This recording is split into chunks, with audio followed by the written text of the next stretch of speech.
Hello students, welcome to spread Shiksha. कैसे हैं आप लोग? I hope all of you are good. मेरा नाम अखंड प्रताप सिंह है और आज मैं आप लोगों के लिए कुछ क्वेश्चन का सेट लेकर आया हूं जो कि क्लास 10th के बच्चों के लिए बेहद इंपॉर्टेंट है, क्योंकि आप लोगों का फर्स्ट टर्म का एग्जाम होने वाला है। और जो आप लोगों के सिलेबस में जो चैप्टर है, खास करके साइंस का, उससे रिलेटेड मैं कुछ इंपॉर्टेंट क्वेश्चन लेकर आऊँगा पर डे। और आप लोग अगर उस क्वेश्चन को पढ़कर समझकर अगर आप लोग एग्जाम देने जाओगे तो निश्चित रूप से उस तरह के क्वेश्चन आप लोगों के एग्जाम में जरूर मिलेंगे। ठीक है ना? तो आप लोग मेरे चैनल को सब्सक्राइब कर दीजिए ताकि मैं कोई भी वीडियो अपलोड करूं तो आप तक सबसे पहले पहुंच जाए। ठीक है, तो आइए स्टार्ट करते हैं।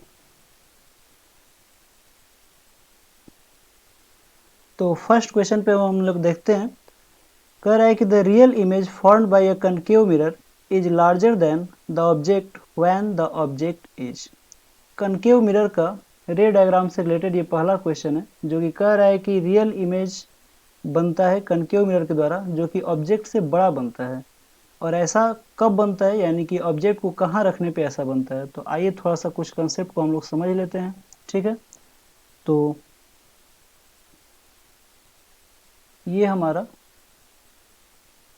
एक सेकंड,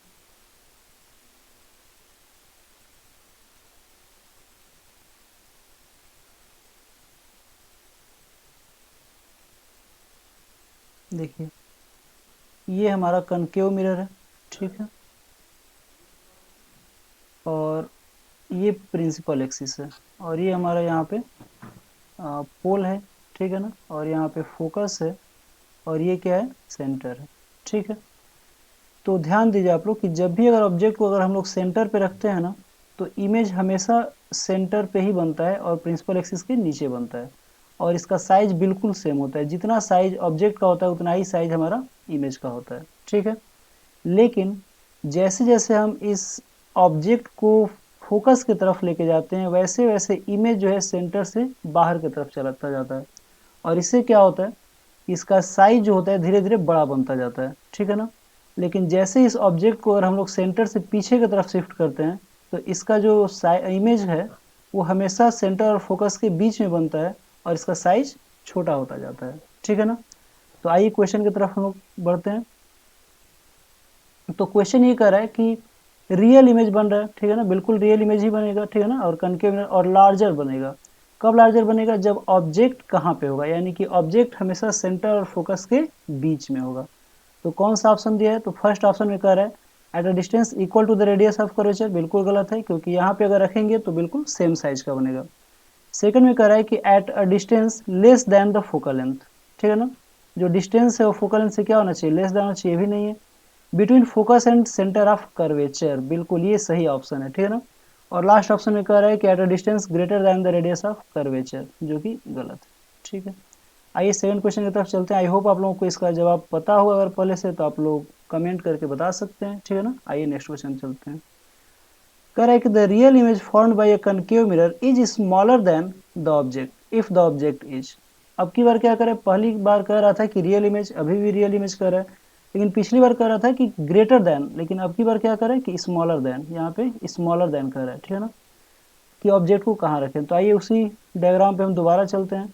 तो मैंने आप लोगों को बताया था कि जब ऑब्जेक्ट को सेंटर से पीछे शिफ्ट करते हैं, यानी कि ऑब्जेक्ट का जो डिस्टेंस है ना वो आर से अगर बड़ा हो जाता है, यू जो है अगर ग्रेटर हो जाता है किससे, आर से, रेडियस ऑफ कर्वेचर से, तब जो इमेज बनता है वो हमेशा ऑब्जेक्ट के साइज से क्या बनता है, छोटा बनता है। ठीक है ना, तो आइए सेकंड क्वेश्चन का हम लोग जवाब देते हैं। तो सेकंड क्वेश्चन में कह रहा है कि ऑब्जेक्ट कहाँ होना चाहिए, between centre of curvature and focus, नहीं, बिल्कुल गलत है। दूसरा ऑप्शन में कह रहा है at a distance greater than the radius of curvature, बिल्कुल रेडियस ऑफ कर्वेचर से ऑब्जेक्ट डिस्टेंस क्या होना चाहिए, बड़ा होना चाहिए। ठीक है ना, तीसरे में कह रहा है at a distance equal to the radius of curvature, नहीं, ये भी गलत है। और at a distance equal to the focal length, ये भी गलत है। आइए थर्ड क्वेश्चन की तरफ चलते हैं। और अगर आप लोगों को इस सब का जवाब अगर पहले से पता है तो आप लोग कमेंट करके हमें बता सकते हैं। चलिए, तो तीसरे क्वेश्चन की तरफ चलते हैं हम लोग। कह रहा है कि the image formed by a concave mirror is virtual erect and magnified.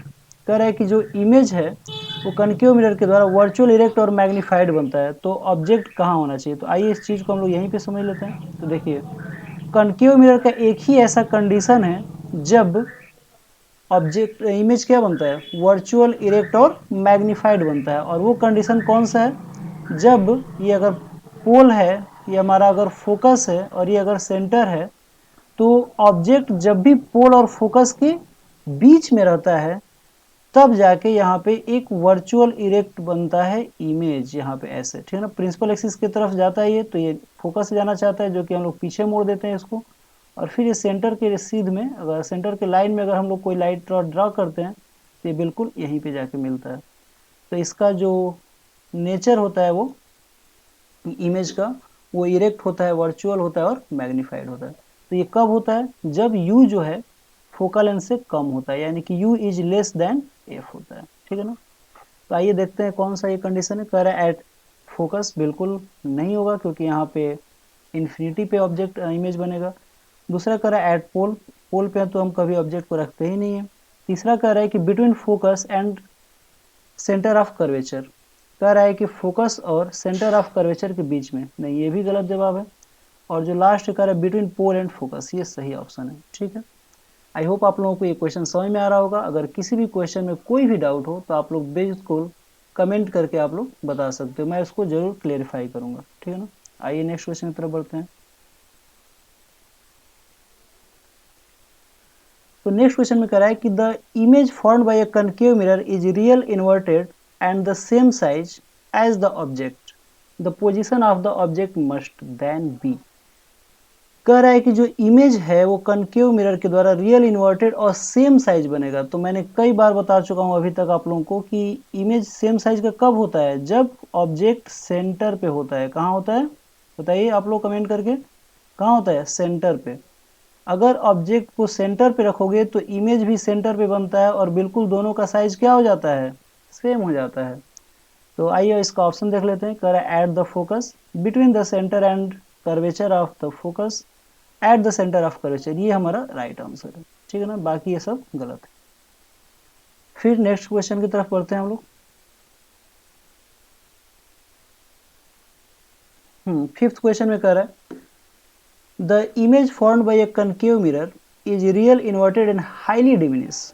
Highly diminish का मतलब होता है much smaller than the object, then the object must be. तो देखिए यहीं पे इसको समझ लेते हैं। अगर ये कनकेव मिरर है, ठीक है ना, और ये हमारा अगर पोल है, ये फोकस है और ये क्या है, सेंटर है। तो अगर कोई भी लाइट अगर इन्फिनिटी से अगर आता है ना, देखिए तो कोई भी अगर लाइट एक तो पैरेलल आएगा तो फोकस होके जाता है, तो ये भी लाइट कहाँ से जाएगा, फोकस होके जाएगा। तो जहाँ पे दोनों लाइट रे मिलता है वहीं पे हमारा इमेज का फॉर्मेशन होता है। तो जब भी अगर इन्फिनिटी से पैरेलल लाइट रे आता है ना, तो हमेशा फोकस पे मिलता है और प्रिंसिपल एक्सिस थोड़ा सा नीचे मिलता है। और जितना पास होगा प्रिंसिपल एक्सिस का ना, ऑब्जेक्ट का साइज उतना ही, इमेज का साइज उतना ही छोटा होता जाता है। क्योंकि ऑब्जेक्ट देखिए यहाँ से लेकर यहाँ तक है, ठीक है ना, जहाँ से लाइट रे आ रहा है ना वहाँ तक ऑब्जेक्ट का साइज है और इमेज का साइज बहुत ही छोटा बन रहा है, ठीक है ना। तो ये कंडीशन तभी होता है जब ऑब्जेक्ट कहाँ होता है, इन्फिनिटी पे होता है, ठीक है ना। तो आइए ऑप्शन देखते हैं। कह रहा है बिटवीन पोल एंड फोकस, बिल्कुल गलत है। एट फोकस, ये भी गलत है। At infinity, third option is the right answer, ठीक है। आइए नेक्स्ट क्वेश्चन की तरफ चलते हैं।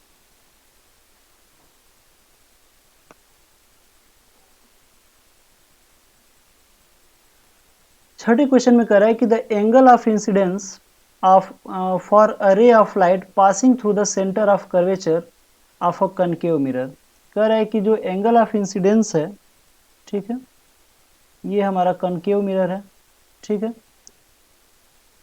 तो कह रहा है कि जो एंगल ऑफ इंसिडेंस है of light passing through the centre, अगर कोई भी अगर एंगल ऑफ इंसिडेंस, अगर ये मान लेते हैं कि सेंटर है और ये फोकस है, ठीक है ना, तो कोई भी लाइट अगर सेंटर से होते हुए अगर पास करता है, ठीक है ना, तो कह रहा है कर्वेचर ऑफ द मिरर, तो कितना एंगल बनाता है। तो आप लोगों को पता होगा कि कोई भी अगर सेंटर से होते हुए अगर कोई लाइट पास करेगा तो सरकमफ्रेंस पे हमेशा परपेंडिकुलर होता है, क्योंकि सेंटर से पास करने वाला लाइन एक रेडियस का काम करता है और रेडियस वेक्टर हमेशा सरकमफ्रेंस पे परपेंडिकुलर होता है।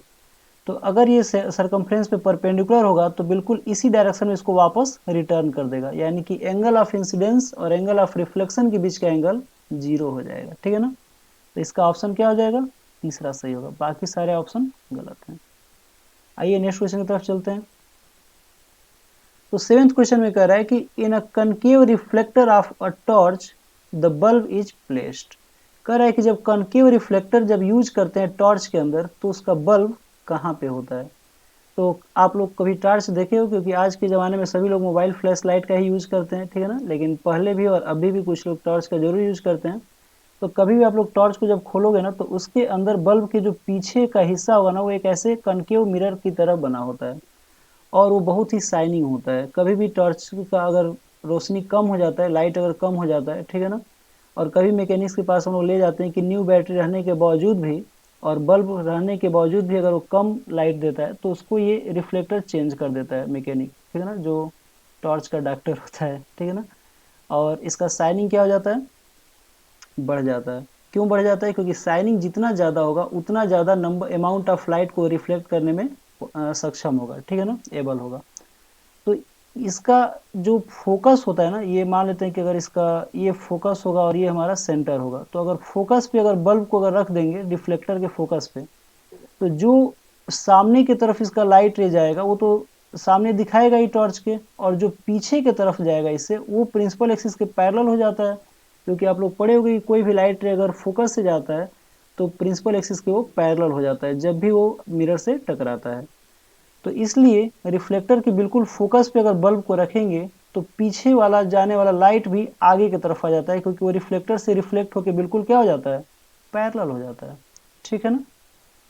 तो इसका आंसर क्या होगा, between the pole and the focus of reflector, गलत है। दूसरा ऑप्शन क्या होगा, at the focus of reflector, बिल्कुल बी ऑप्शन सही है, बाकी सारे ऑप्शन गलत हैं। आइए नेक्स्ट क्वेश्चन की तरफ बढ़ते हैं। 8th क्वेश्चन में कह रहा है कि the focal length of a small concave mirror is 2.5 centimetre. In order to use the concave mirror at a dentist mirror the distance of tooth from the should be. कह रहा है कि अगर किसी मिरर का जो फोकल लेंथ है अगर वो 2.5 सेंटीमीटर हो, ठीक है, तो अगर डेंटिस्ट मिरर के रूप में अगर यूज करना है तो हमारा जो टूथ है वो कहाँ होना चाहिए। तो देखिए डेंटिस्ट जब भी अगर मिरर का यूज करता है ना तो कोशिश करता है कि जो टूथ का जो इमेज है वो उसके मिरर के अंदर ही दिखाई दे, क्योंकि मिरर के बाहर अगर बनेगा, अगर रियल इमेज बनेगा तो स्क्रीन कहाँ लगाएगा टूथ का इमेज देखने के लिए, ठीक है ना। और कनकेव मिरर में एक ही कंडीशन में वर्चुअल इमेज बनता है, क्योंकि जो वर्चुअल इमेज बनेगा वही मिरर के अंदर दिखाई देता है, ठीक है ना। और दूसरा टारगेट ये भी होता है कि जितना बड़ा टूथ है उसे थोड़ा सा मैग्नीफाइड इमेज बने ताकि उसको हम और अच्छे तरीके से देख सकें।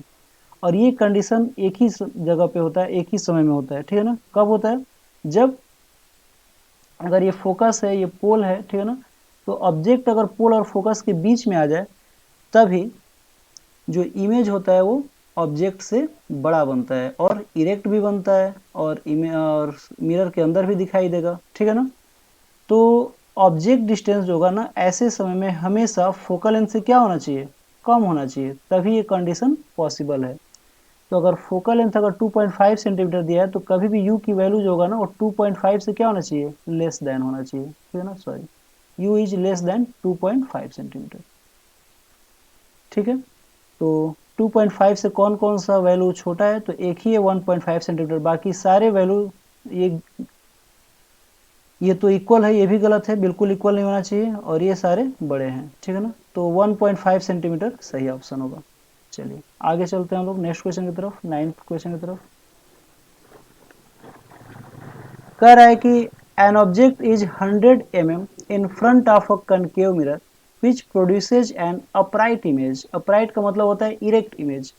The radius of curvature of a mirror is. देखिए कह रहा है ना कि जो ऑब्जेक्ट है उसका u दिया हुआ है कितना, 100 mm, 100 मिलीमीटर दिया हुआ है, ठीक है ना। और जब u को 100 मिलीमीटर रखते हैं, ये हमारा u है, ठीक है ना, ये समझ में नहीं आ रहा तो ये ऐसे लिख देते हैं, u 100 mm है, ठीक है ना।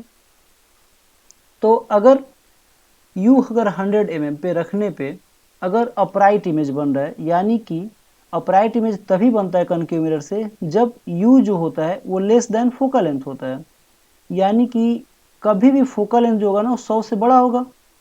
तो जब 100 से फोकल लेंथ बड़ा होगा तो कह रहा है कि रेडियस ऑफ कर्वेचर क्या होगा, और रेडियस ऑफ कर्वेचर किसके बराबर होता है, 2f के बराबर होता है।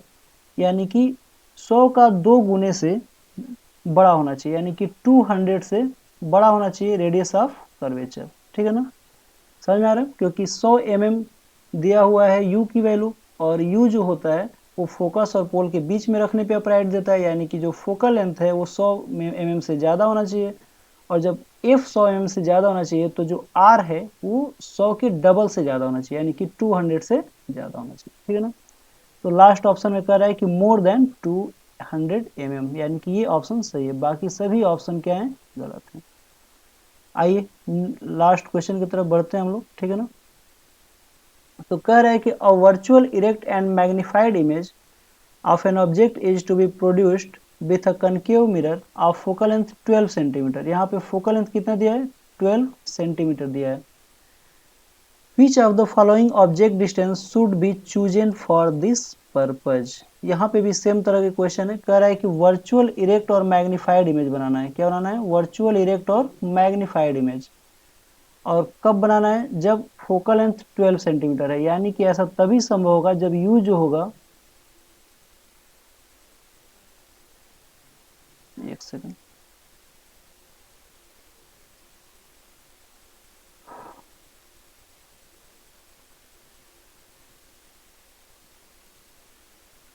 देखिए ऐसा तभी होगा जब फोकल लेंथ जो होगा ना वो बड़ा होगा और u की वैल्यू क्या होगा, छोटा होगा, यानी कि 12 सेंटीमीटर से जब u छोटा होगा तभी ये पॉसिबिलिटी बन पाएगी कि इसका जो इमेज है वर्चुअल इरेक्ट और मैग्नीफाइड बन पाए, ठीक है ना। तो जो ऑप्शन में जिसकी वैल्यू 12 से कम होगा वो सही आंसर होगा, और 12 से कम एक ही ऑप्शन है और वो है 10 सेंटीमीटर, बाकी सभी ऑप्शन 12 सेंटीमीटर से बड़े हैं, तो इसका आंसर ये होगा। तो आई होप आपका वीडियो आप लोग पसंद किए होंगे, ऐसे ही मैं पर डे आप लोगों के लिए वीडियो लेकर आता रहूँगा, और इसके लिए ज़रूरी है कि आप लोग मेरे चैनल को सब्सक्राइब करते रहें, ठीक है। तो आज के लिए इतना ही, थैंक यू वेरी मच, जय हिंद।